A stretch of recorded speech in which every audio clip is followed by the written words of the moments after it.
You are watching Grace Television.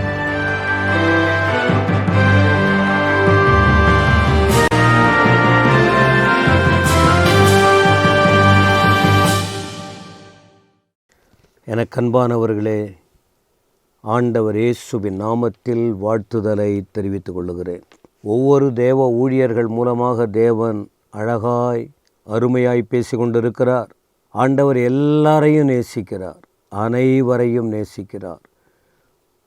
உயர்ந்தவரோ தாழ்ந்தவரோ யாராயிருந்தாலும் ஒரு மனிதன் கூட தெளிவற்று போய்விடாமல், கெட்டு போய்விடாமல், ஆத்துமா ஈடேற வளர்ச்சியை நோக்கி முன்னேற வேண்டும்.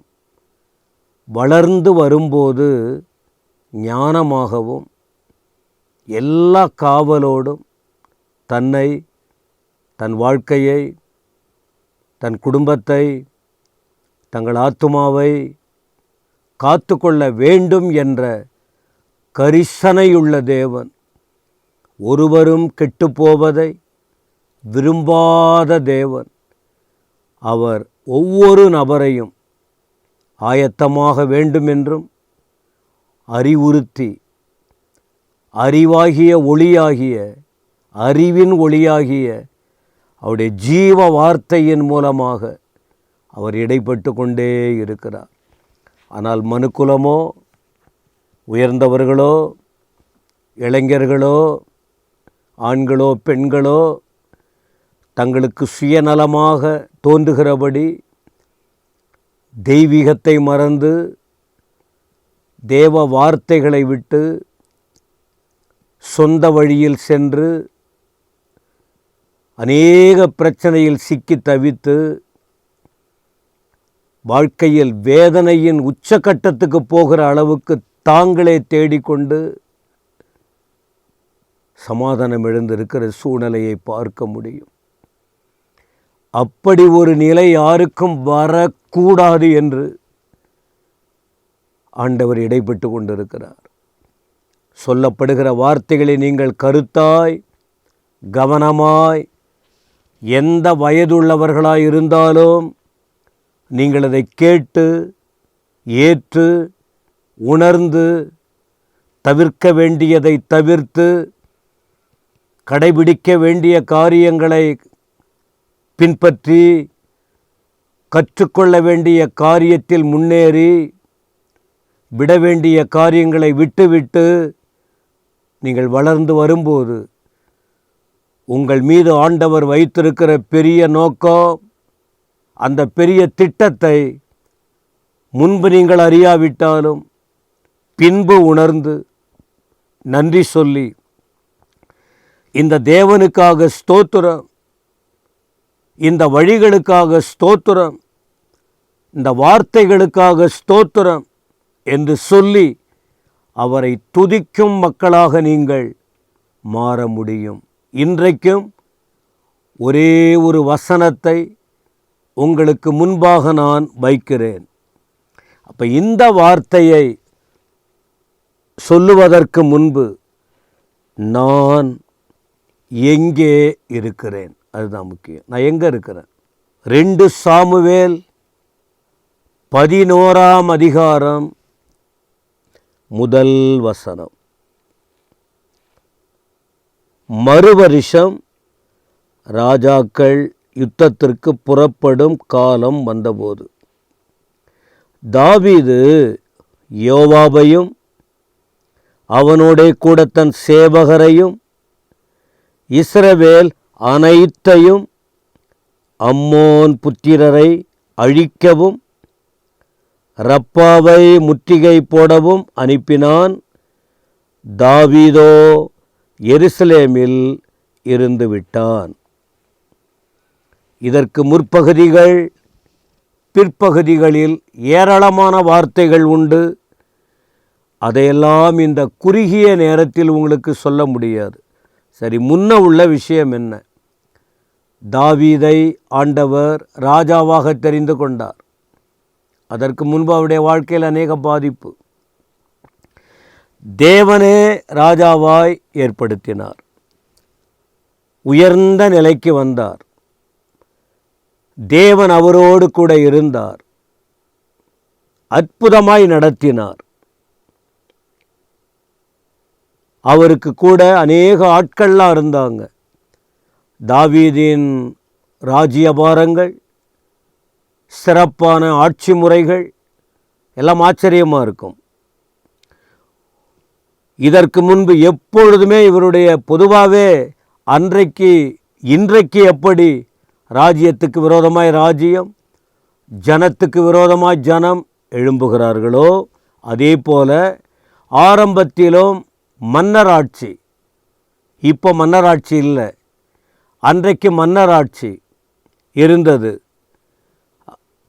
அரசர்கள், ராஜாக்கள், அந்த ஆட்சி வரும்போது இஸ்ரவேல் நாட்டில் சவுல் ராஜா 40 வருஷம், தாவீது 40 வருஷம், அவருடைய குமாரன் சாலமோன் 40 வருஷம் சமஸ்த இஸ்ரவேலர்களை ஆட்சி செய்து, அதன் பிறகு தெய்வீக ஒழுங்குப்படி யூத ராஜ்யம், இஸ்ரவேல் ராஜ்ய பிரிவுகளை எல்லாம் பார்க்க முடியும். இப்படி சமஸ்த இஸ்ரவேல் ஜனங்களை ஆட்சி செய்யக்கூடிய 2வது ராஜாவாக தாவீது கரத்தில் ஆளுகையின் கீழ் பலப்பட்டு, அக்கம் பக்கத்தில் உள்ளதான மற்ற நாடுகள் அவருக்கு விரோதமாய் எழும்பி வந்தார்கள்.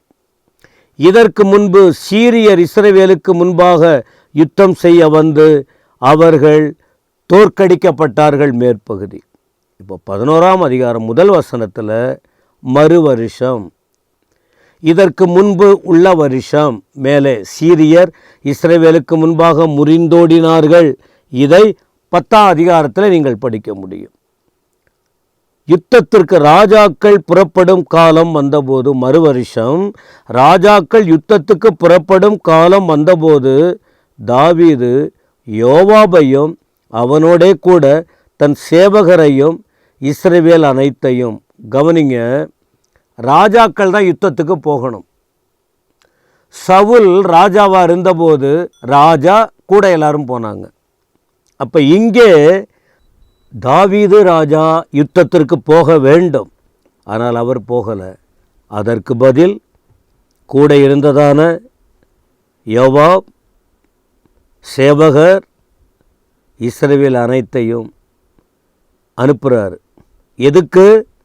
அம்மோன் புத்திரரை அழிக்கணும், ரப்பாவை முற்றுகை போடவும் அனுப்பினான். ஆனால் தாவீதோ எருசலேமில் இருந்து விட்டான். தாவீது எருசலேமில் இருந்து விட்டான். அவர் இருந்தபோது தாவீது அந்த யுத்தத்துக்கு போகாமல் இருந்ததனால என்னென்ன நடந்ததுன்னு சொன்னால், ஒரு குடும்பம் பாதிக்கப்படுவதற்கு தாவீது காரணமாக இருந்தார். ஒரு பெண்மணி வாழ்க்கை பாதிக்கப்பட்டது. அடுத்த வசனங்கள் நீங்கள் படிங்க, இதை படிக்கலாம், தப்பு இல்லை. 11:2 ஒரு நாள் சாயங்காலத்தில் தாவீது தன் படுக்கையில் எழுந்து அரமனை உப்பரிகையின் மேல் உலாத்தி கொண்டிருக்கும் போது ஸ்நானம் பண்ணுகிற ஒரு ஸ்திரீயை உப்பரிகையின் மேல் கண்டான். அந்த ஸ்திரீ வெகு சௌந்தரியம் உள்ளவராயிருந்தார். இந்த பெண் ஒரு கணவனுக்கு மனைவியாக இருக்கிறாள். என்ன நடந்ததுன்னா, தாவீது வாழ்க்கை தவறாய் போவதற்கு ஒரு காரணம். 2வது, இந்த ஒரு பெண்ணின் வாழ்க்கையிலே தப்பு செய்யறதுக்கு காரணமாக இருக்க தன்னை புருஷனை கொண்டுட்டான். இது கர்த்தருக்கு விரோதமான செயலாய் மாறிவிட்டது. அதை இந்த வேதம் பதிவு செய்திருக்கிறது. இந்த பரிசுத்த வேதம் உள்ளதை உள்ளபடி ரெக்கார்ட் பண்ணி வச்சிருக்கு.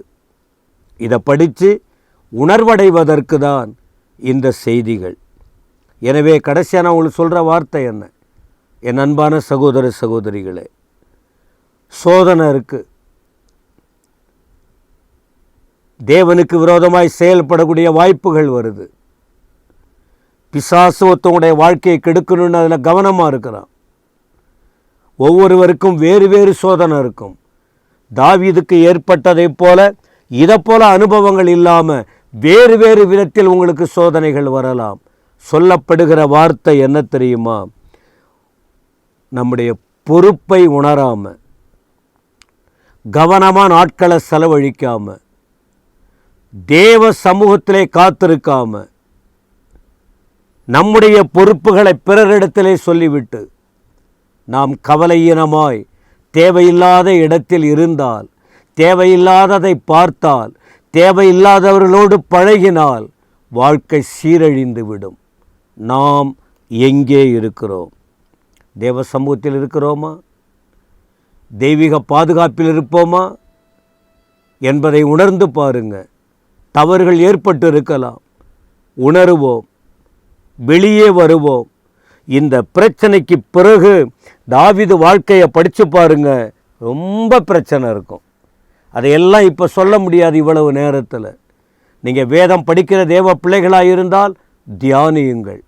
ஆண்டவர் நம்மை நேசிக்கிறார். ஒருவேளை அறியாமல் வாழ்க்கையில் குறைபாடுகள் இருந்தால் உணருவோம், திருந்துவோம், ஒப்பு கொடுப்போம், கண்ணீர் விடுவோம், கதறுவோம். பாவங்களை மன்னிக்கிற ஆண்டவர் ஏற்றுக்கொண்டு சுத்திகரித்து அவருக்கு ஏற்றபடி மாற வாழ கிருபை கொடுப்பார். எங்கள் அருமை ஆண்டவரே ஸ்தோத்திரம். இந்த ஒரு பாடத்தை எங்களுக்கு கற்றுக் கொடுக்குறீங்க. புரிந்து வாழ உதவி செய்யும், இடைபடும். இயேசுவின் நாமத்தில் வேண்டுகிறோம் பிதாவே. ஆமென், ஆமென்.